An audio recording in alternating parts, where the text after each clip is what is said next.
तो हेलो बच्चों, हमारे चैनल एजुकेशन बाय रीता में आपका स्वागत है। तो बच्चों, हम ये 8th क्लास की मंजरी हिंदी की बुक है जिसका चैप्टर नंबर 3 पढ़ेंगे, सच्ची वीरता। इस चैप्टर के जो लेखक हैं वो सरदार पूर्ण सिंह जी हैं, जिनका जन्म 17 फरवरी सन 1881 ईस्वी को हुआ था। ये एक सिख परिवार में इनका जन्म हुआ था और ये पेशे से अध्यापक थे। विचार और भावात्मकता इनके निबंधों की मुख्य विशेषताएं हैं और इनकी जो रचनाएं हैं जैसे मजदूरी और प्रेम, सच्ची वीरता, आचरण की सभ्यता, ये इनके प्रसिद्ध निबंध हैं।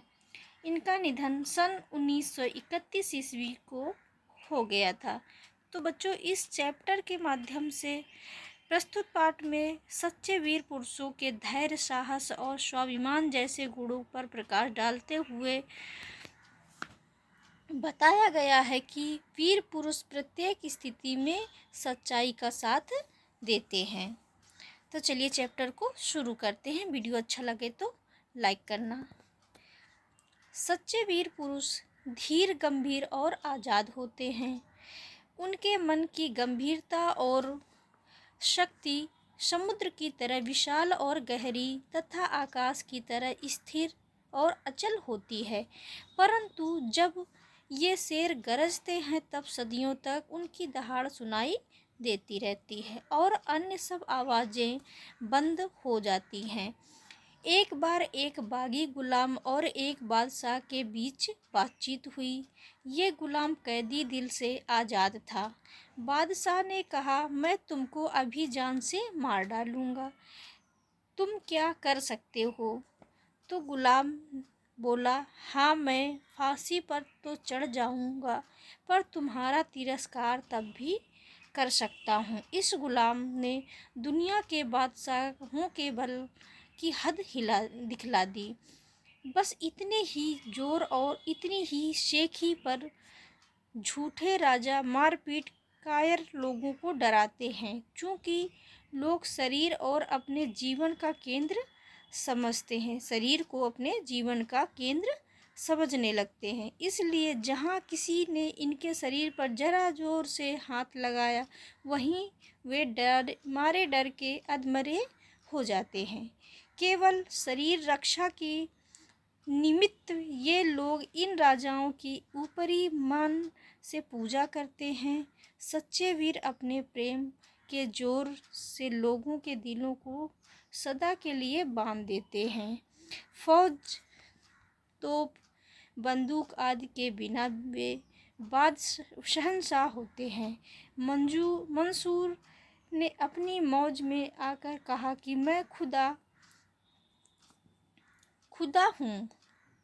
दुनियावी बादशाह ने कहा, यह काफिर है, मगर मंसूर ने अपने कलाम को बंद किया। पत्थर मार मार कर दुनिया ने उसके शरीर की बुरी दशा की, परंतु उस मर्द के मुंह से हर बार यही शब्द निकला, अनहलक अब अहम अब्रामास्मि, मैं ही ब्रह्मा हूँ। मंसूर की सूली पर चढ़ना उसके लिए सिर्फ खेल था। महाराजा रणजीत सिंह ने फौज से कहा, अटक के पार जाओ।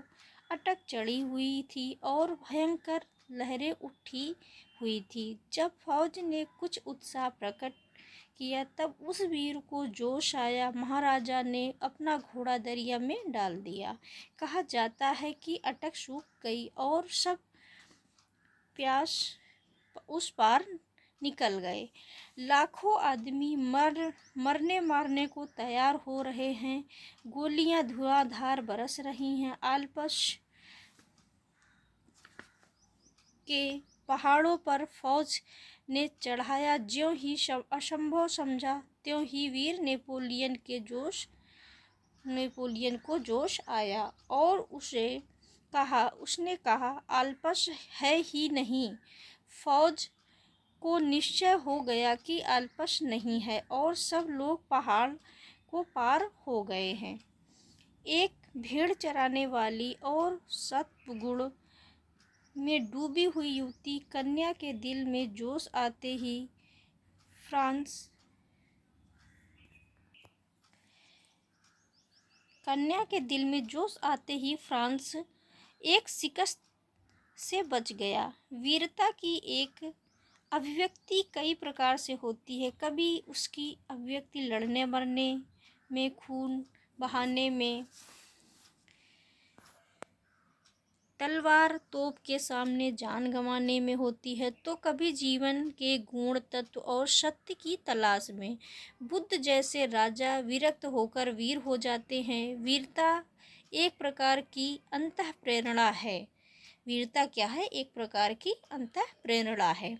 जब कभी इसका विकास हुआ तभी एक नया कमाल नजर आया, एक नई रौनक, एक नया रंग, एक नई बहार, एक नई प्रभुता संसार में छा गई।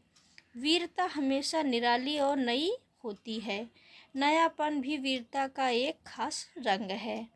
नयापन भी क्या है? एक वीरता का एक खासपन है। वीरता देश काल के अनुसार संसार में जब कभी प्रकट हुई तभी एक नया स्वरूप लेकर आई, जिसके दर्शन करते ही सब लोग चकित हो गए। वीर पुरुष का दिल सबका दिल हो जाता है।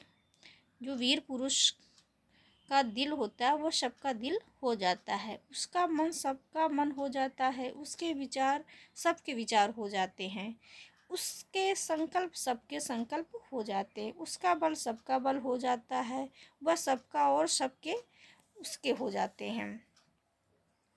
वीरों को बनाने के कारखाने कायम नहीं हो सकते। वे तो देवदार के वृक्षों की तरह जीवन में, अरण्य में खुद व खुद पैदा होते हैं।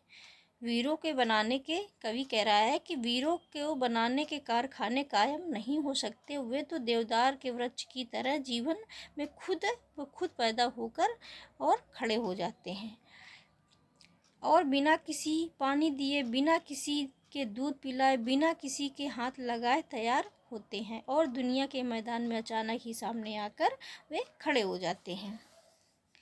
हर बार दिखावा और नाम के लिए छाती ठोकर आगे बढ़ना और फिर पीछे हटना पहले दर्जे की बुज़दिली है। वीर तो यह समझता है कि मनुष्य का जीवन जरा सी चीज़ है। वह सिर्फ एक बार के लिए काफ़ी है। बंदूक में केवल एक गोली है, उसके एक बार ही प्रयोग किया जा सकता है। हाँ, कायर पुरुष उसको बड़ा ही कीमती और कभी न टूटने वाला हथियार समझते हैं। हर घड़ी आगे बढ़कर और यह दिखाकर कि हम बड़े हैं, वे पीछे इसलिए हट जाते हैं कि उनका मनोबल जीवन किसी और अधिक बड़े काम के लिए बच जाए। गरजने वाले बादल ऐसे ही चले जाते हैं, परंतु बरसने वाले बादल जरा सी देर में मूसलाधार वर्षा कर जाते हैं। वीर पुरुष का शरीर कुदरत की समस्त ताकतों का भंडार है। कुदरत का यह केंद्र हिल नहीं सकता। कुदरत सूर्य का चक्कर हिल जाए तो हिल जाए, परंतु वीर के दिल में जो दैवी केंद्र है वह अचल है। कुदरत की नीति चाहे विकसित होकर अपने बल को नष्ट करने की हो, मगर वीरों की नीति बल को हर तरह से इकट्ठा करने और बढ़ाने को होती है। वह वीर क्या जो टीन के बर्तन की तरह झट से गर्म और ठंडा हो जाता है। सदियों नीचे आग जलती है तो भी शायद गर्म हो, और हजारों वर्षों बर्फ उस जमती रहे तो भी क्या मजाल जो उसकी वाणी तक ठंडी हो। उसे खुद गर्म और सर्द होने से क्या मतलब है। सत्य की सदा जीत होती है। यह भी वीरता का एक चिन्ह है। सत्य की हमेशा सदा ही जीत होती, ये एक सच्ची वीरता की जो चिन्ह है। विजय वही होती है जहाँ पवित्रता और प्रेम है। दुनिया धर्म और अटल आध्यात्मिक नियमों पर खड़ी है। जो अपने आप को उन नियमों के साथ अभिन्न करके रहता है, उसी की विजय होती है। जो हम कभी वीरों का हाल सुनते हैं तब हमारे अंदर भी वीरता की लहरें उठती हैं और वीरता का रंग चढ़ जाता है, परंतु प्रायः वह चिरस्थायी नहीं होता। इसका कारण यही है कि हम सबको केवल दिखाने के लिए वीर बनना चाहते हैं। टीन के बर्तन के स्वभाव को छोड़कर अपने जीवन के केंद्र में निवास करो और सच्चाई की चट्टानों पर दृढ़ता से खड़े हो जाओ। बाहर की सतह को छोड़कर जीवन की तहों में घुसो, तब नए रंग खिलेंगे। तो बच्चों, ये चैप्टर ख़त्म हुआ। इस चैप्टर में बताया गया है कि सच्चे वीर पुरुष जो योद्धा होते हैं वो कभी किसी भी चीज़ से नहीं डरते हैं और डटकर सामना करते हैं। तो बच्चों, ये चैप्टर कैसा लगा? अच्छा लगा हो तो वीडियो को लाइक करना। Thank you.